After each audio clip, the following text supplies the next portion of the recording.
With more of Toronto's breaking news, traffic, and weather, here's Jerry Agar, News Talk 1010. Major step was taken toward the legalization and marketing of legal marijuana, and that is that the Senate passed a bill to legalize recreational marijuana. A number of people have been ramping up to take advantage of that market for some time now, and one of those companies is Aleafia. It is run, interestingly enough, by the former Deputy RCMP Commissioner, Raf Souccar, who is the CEO of Aleafia Health, and joins me now. Good morning. Good morning, Jerry. Thank you for having me on. Now, the name of your company is Aleafia Health. Are you into the health market or the recreational market or both? So we are totally in the medical cannabis market, Jerry. We're totally focused on our patients, focused on the medical side. We're very vertically integrated in that we are a licensed producer by Health Canada producing cannabis. We have 22 clinics, medical clinics across the country. We have about 86 physicians that we've trained. And so we go from seed to patient with a database of information that has shown us over quite some time what strains of medical cannabis work for what medical conditions so that we can ensure we have those strains for our patients and that it is more likely than not to work. Now, will there continue to be two separate markets? There's the recreational market and the medical market? Yes, that's correct, and there will be. And we were very, as you may know, Jerry, I was part of the Prime Minister's Marijuana Legalization Task Force, and after some quite bit of time of deliberation and discussions and meeting with patients, we decided that the right way to do it is to have two separate regimes. As you know, the medical regime has been in existence in Canada for over a decade, the medical cannabis regime, and the medical users have told us that they don't want to be mistaken with people that are consuming cannabis to get high. They use cannabis to get normal, to get rid of chronic pain, to be able to sleep at night.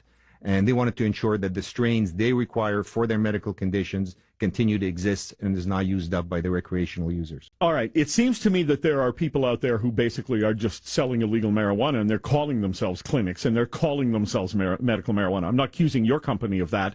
I'm saying that market right now seems to exist. Oh, certainly there are dispensaries across Canada that are illegally operating.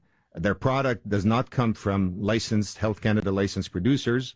The legal side of the equation, which are the licensed producers by Health Canada, produce a very tightly and strictly regulated cannabis that is free of contaminants and pesticides and so on. It's tested on many, many times. So there is the illegal market right now, which will be shut down.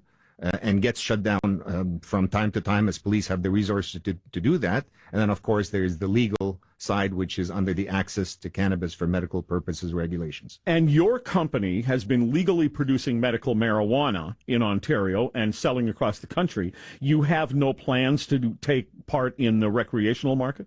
So at this point, we're newly licensed, Jerry. So we were licensed in October. We just completed our first harvest. We do not have our sales license yet. We are in the process of obtaining our bulk sales license, which we will sell to another licensed producer who sells to patients. So at this point, we're not selling directly to patients. We will be selling to another licensed producer. I'm curious as to see what will happen with that illegal market, because I think that in the recreational area, and it's not totally your area, but you were a cop for a long time, they're going to attach a lot of tax to this. And I think it'll be like the cigarette market. A certain number of people will buy legally like they do with cigarettes, and a certain number of people are still going to buy from whatever criminal organization is out there. Conceivably, and Jerry, you point out to the tobacco market, the contraband tobacco we see whenever taxes is on the rise. So does contraband tobacco begin to get a new life. So pricing is certainly one piece of the equation that has to be kept in mind as the government begins to tax it. But the other thing that the consumers need to be aware of is that their own safety. When you buy something off the street, you don't know what you're getting. You don't know whether there is pesticides, whether there are contaminants, whether it's cut with... Yeah, but there's already a market for people who don't worry about that, apparently. Apparently not, but yeah. with the advent, with the coming into being of a legal market, you can ensure that what you're getting is probably regulated, that it's clean, and at the very least, look after your own safety, knowing what you have. It's going to be kind of confusing for a little while for all of us, I think. I think it will be, but, the eyes of the world are on Canada, Jerry. The eyes of the world on it. As we were deliberating on the task force, we knew we were going to be Uruguay was the first country to legalize as a country. Canada is going to be the first G7, if you will, country, the first country to legalize from coast to coast. The U.S. is going to be watching us very closely to see how we do it. Other countries are going to be watching. And so we can't stumble and fall. We need to get it right. Raf Souccar is the CEO of Aleafia Health. We'll probably talk again. Thanks very much. Thank you very much, Jerry.